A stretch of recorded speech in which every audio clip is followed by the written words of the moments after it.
ہم اپنے ماں باپ کی صرف دو ہی بہن بھائی تھے۔ میں بڑی تھی اور میرا بھائی چھوٹا تھا۔ میرا نام مہوش تھا اور میرے بھائی کا نام سلطان تھا۔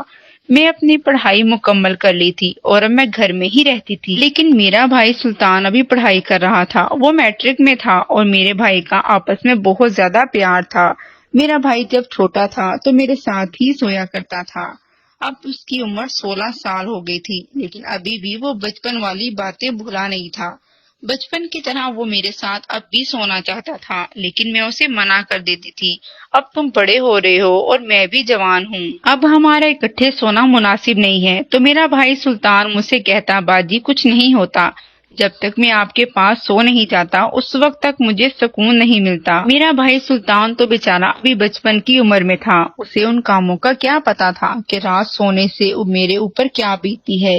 ایک دن مجھے پتا نہیں کیا ہونے لگا، میرا بھائی سلطان میرے پاس سویا ہوا تھا۔ اس کا جسم جب میرے جسم کے ساتھ لگتا تو میرے اندر ایک عجیب سی لہر دوڑ جاتی تھی۔ میرے اندر کا شیطان مجھے اکسا رہا تھا اور غلط کام کرنے پر مجبور کر رہا تھا۔ جوانی کا عالم تھا، اس لیے میں نے اپنے آپ کو بہت زیادہ کنٹرول کیا۔ اس وقت مجھے پتا چل گیا کہ مجھے شادی کر لینی چاہیے، کیونکہ اب مجھے ایک مرد کی ضرورت محسوس ہو رہی تھی۔ میں نہیں چاہتی تھی کہ میں اپنے چھوٹے بھائی سلطان کے ساتھ کچھ غلط کر بیٹھوں، اسی لیے میں نے ایک دن سلطان کو بہت ڈانٹا اور کہا کہ آج کے بعد تم نے میرے کمرے میں نہیں آنا۔ سلطان بیچارہ روتا ہوا میرے کمرے سے باہر چلا گیا اور ایک ہفتے تک سلطان نے میرے ساتھ بات تک نہیں کی تھی۔ میں اسے بلانے کی بہت کوشش کرتی تو وہ مجھ سے منہ پھیر لیتا۔ بھائی کا یہ رویہ بھی برداشت نہیں کر سکتی تھی، کیونکہ ہو سکتا ہے کہ میری باتوں کی وجہ سے بھائی کو بہت زیادہ دکھ ہوا ہو، جس کی وجہ سے وہ یہ سب کرا ہے۔ پھر میں نے سوچا کہ میں بھائی کو جا کر منا لوں گی۔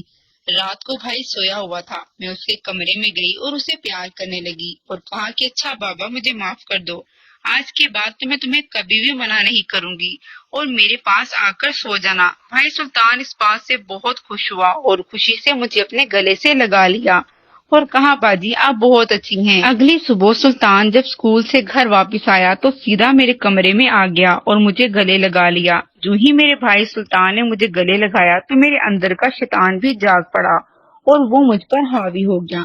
مجھے سمجھ نہیں آ رہی تھی کہ میں سلطان کو کیا کہوں۔ اگر کچھ کہتی تو سلطان ناراض ہو جاتا اور اگر سلطان اسی طرح میرے ساتھ بیٹھا رہتا تو میں سلطان کے ساتھ کچھ غلط کر بیٹھتی۔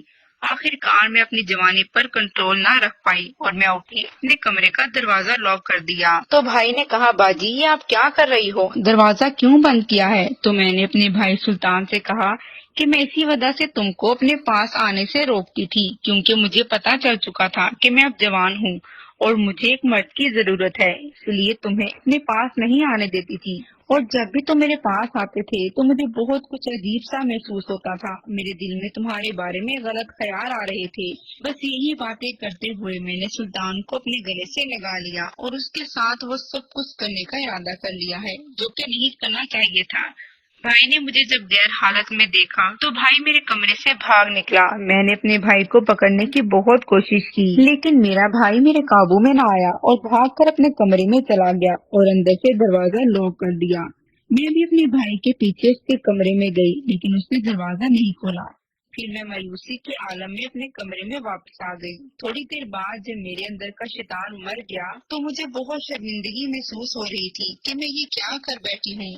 میرا چھوٹا بھائی سلطان میرے بارے میں کیا سوچے گا؟ صبح جب وہ اسکول کے لیے تیار ہو رہا تھا تو میں اپنے بھائی سلطان کے پاس گئی اور ہاتھ جوڑ کر اس سے معافی مانگی اور کہا کہ میں شیطان کے بہکاوے میں آ گئی تھی، اس لیے تو تمہیں منع کرتی تھی کہ تم میرے پاس نہ سویا کرو، لیکن تم ناراض ہو جاتے تھے، اسی وجہ سے آج ہم دونوں کو یہ دن دیکھنا پڑا ہے۔ اس دن بھائی سلطان نے کہا کہ ٹھیک ہے باجی، آج کے بعد میں آپ کے پاس آپ کے کمرے میں نہیں آیا کروں گا۔ بھائی سلطان بھی میری حالت کو سمجھ چکا تھا اور اس کے بعد وہ میرے قریب نہیں آتا تھا۔